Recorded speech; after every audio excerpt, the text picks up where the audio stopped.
ರಂಜಿತ್ನ ಪೋಷಕರು ವೈದ್ಯರ ನಿರ್ಲಕ್ಷ್ಯದ ಬಗ್ಗೆ ಮುಖ್ಯಮಂತ್ರಿಗಳಿಗೆ ಆರೋಗ್ಯ ಸಚಿವರಿಗೆ ದೂರನ್ನ ಕೊಟ್ಟಿದ್ದಾರೆ. 4 ವಿರುದ್ಧ ದೂರನ್ನ ನೀಡಿದ್ದಾರೆ ರಂಜಿತ್ ತಂದೆ ಪೃಥ್ವಿರಾಜ್. ಆಸ್ಪತ್ರೆಯ ನಿರ್ದೇಶಕರಾಗಿರುವಂತಹ ಡಾಕ್ಟರ್ ಕೇಶವಮೂರ್ತಿ ಅವರ ವಿರುದ್ಧ ಶ್ರೀಧರ್, ಪ್ರದೀಪ್ ಹಾಗೆ ಕಿಶನ್ ಹೀಗೆ 4 ವಿರುದ್ಧ ಕಂಪ್ಲೇಂಟ್ ಅನ್ನ ಕೊಟ್ಟಿದ್ದಾರೆ. ಮುಖ್ಯಮಂತ್ರಿಗಳಿಗೆ ಕಂಪ್ಲೇಂಟ್ ಅನ್ನ ಕೊಡಲಾಗಿದೆ. ಆರೋಗ್ಯ ಇಲಾಖೆಯಲ್ಲಿ ಕಂಪ್ಲೇಂಟ್ ಅನ್ನ ದಾಖಲು ಮಾಡಲಾಗಿದೆ. ಹಾಗೆಯೇ ವಿವಿಪುರಂ ಪೊಲೀಸ್ ಠಾಣೆಯಲ್ಲೂ ಕೂಡ ರಂಜಿತ್ ತಂದೆ ಪೃಥ್ವಿರಾಜ್ ಈ ವಿಚಾರಕ್ಕೆ ಸಂಬಂಧಪಟ್ಟ ಹಾಗೆ ಕಂಪ್ಲೇಂಟ್ ಅನ್ನ ಕೊಟ್ಟಿದ್ದಾರೆ. ಮಗನ ಈ ಕಂಡೀಷನ್ಗೆ ಸಂಬಂಧಪಟ್ಟ ಹಾಗೆ ದೂರನ್ನ ಕೊಟ್ಟಿದ್ದಾರೆ. ನಮಗ್ ನ್ಯಾಯ ಕೊಡಿಸಿ, ನನ್ನ ಮಗನನ್ನ ಸರಿಪಡಿಸಿಕೊಡಿ ಅನ್ನುವಂಥ ಮನವಿಯನ್ನ ಈ ತಂದೆ ಮಾಡಿಕೊಂಡಿದ್ದಾರೆ. ಇರುವಂಥ ಒಬ್ಬನೇ ಮಗ, ಆತನ ಈ ಕಂಡೀಷನ್ನ ನೋಡೋದಕ್ಕೆ ಆ ತಂದೆಗೆ ಸಾಧ್ಯ ಆಗ್ತಾ ಇಲ್ಲ. ಪ್ರತಿದಿನ ಕಣ್ಣೀರಲ್ಲಿ ಕೈ ತೊಳಿತಾ ಇದೆ ಈ ಕುಟುಂಬ. ಇನ್ನು ರಂಜಿತ್ಗೂ ಕೂಡ ಮದುವೆಯಾಗಿ 2 ವರ್ಷದ ಒಂದು ಹೆಣ್ಣು ಮಗು ಇದೆ.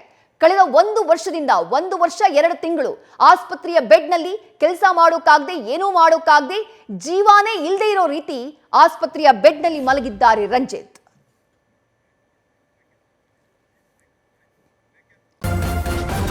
ನ್ಯೂಸ್ ಫಸ್ಟ್ ನಿರ್ಭೀತಿಯಿಂದ ನಿಮ್ಮ ಪರವಾಗಿ.